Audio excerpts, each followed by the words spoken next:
Hey everyone, and welcome to a very different video compared to what I've done in the past. And originally, I didn't have any plans to do a video on anything JoJo related for a while, despite how many of you were asking me in the comment section. However, as I was discussing with my God of War expert Kratos, he then informed me that he had an entire script done specifically about the controversial topics surrounding Part 5, which are probably the most prominent in the JoJo community. But he never got around to recording it and couldn't be bothered to edit an entire video. And with Part 6's anime adaptation on the horizon, it seems like the perfect time to talk about this. Now without further ado, let's go over the 4 most controversial topics of JoJo's Bizarre Adventure Part 5.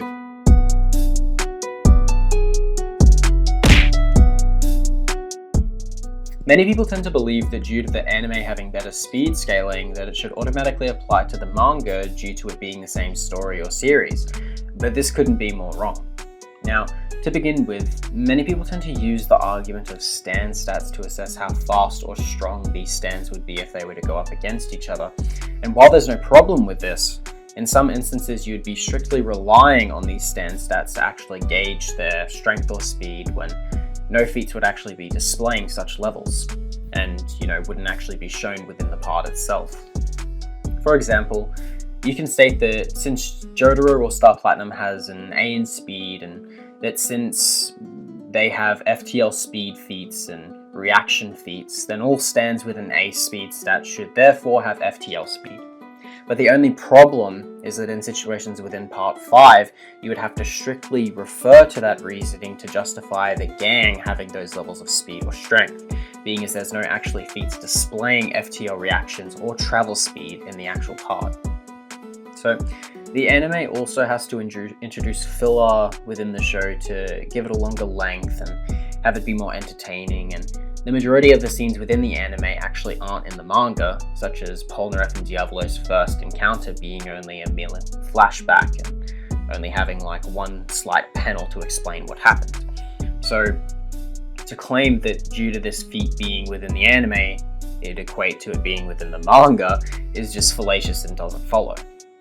It would be better to think of them as 2 completely separate continuities, where they are only canon to themselves and not to each other, nor do they have any influence over each other either.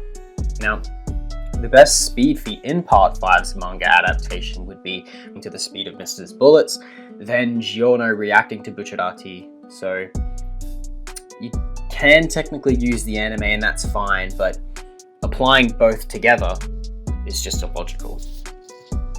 Now in reference to point 2, which will be on King Crimson and Epitaph. So, King Crimson's Epitaph ability works in the way that he is allowed to look into the future by 10 seconds, and if he doesn't like what he witnesses, he changes it within like that spatial realm which displays all the stars and such, like the precog realm we'll call it, and then once done, implements those events within the space in between. So, for example, he saw Mr. firing several bullets at him, alongside Giorno rushing him, so he decided to move out of the way of the incoming bullets and then kill Giorno. So whenever people state that he's quote-unquote erasing time, you shouldn't take it literally at face value. What he's actually doing is erasing the possibility of what might have been, like him dying to Mr.'s bullets. He's basically just seeing what will happen, then acting in another way of what's shown. So the next point will be about time skip. Now, the events that transpire in between, let's say 1 through 10, so we'll be referencing 2 through 9, would be skipped over. Now this is explicitly shown with the blood drop strategy that Polnareff came up with to detect if Diavolo has actually skipped time. If any erasure of time was at play, such thing as the blood drops on Polnareff's pants wouldn't have continued to fall, or even still exist to the point of dripping onto his pants. And the same goes for Giorno as well, when he tried the exact same technique. So from what's shown, it's literally just a precog or reaction ability. Now I'll hand it back to Surfbone for the remaining points. Many people aren't actually aware of how the Requiem arrow works, so I'll explain. What happens is that when the user stabs his stand with the arrow, it upgrades the stand's abilities in a way that suits the user's desires/needs at the time of use. So with Polnareff as an example, He no longer wanted to give the arrow to the main crew and just wanted to protect it from Diavolo's hands. So then the Silver Chariot Requiem became a defense stand, fending off all the stands and stand users trying to invade its space and steal the arrow. For Giorno, he would have gotten a direct counter to all of Diavolo's abilities due to him wanting to defeat and kill Diavolo, but I'll go into further detail in my next point. Now for the very special point, which happens to be the most controversial within the JoJo community. I'll now be explaining Gold Experience Requiem's abilities and how it properly works within the previous Requiem arrow explanation. One of the big things people go on about in reference to part 5 is the revert to zero ability.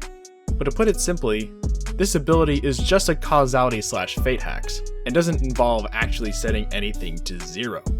Well, I'll explain what that actually means in a second. If we assume that based on how the Requiem arrow was just explained is true, he should be capable of reverting time by at least 10 to 15 seconds to counteract Diavolo's ability to see into the future by 10 seconds, and making the changes in between. One could argue that the infinite death ability is just having you killed, then reverting your spirit back to zero within your next life, so then you are forced to constantly die over and over again, which would make sense with GR's upgrade. It also make more sense and even better back up the Requiem explanation, because if the infinite death ability was forcing him to live through the fate of constantly dying, it'd be a direct counter to Epitaph's ability to defy his prior fate and being capable of making changes. Well, anyway, that's it for the video. I hope you all enjoyed it. A huge thanks to these guys for helping me out with the script for this video. I literally cannot stress it enough that without them, this video would not have been made, at least not this soon. And if any of you have any problems with what was said in the video, feel free to join my Discord and you can talk to any one of these guys about it. But until then, thank you all for watching, and class is dismissed.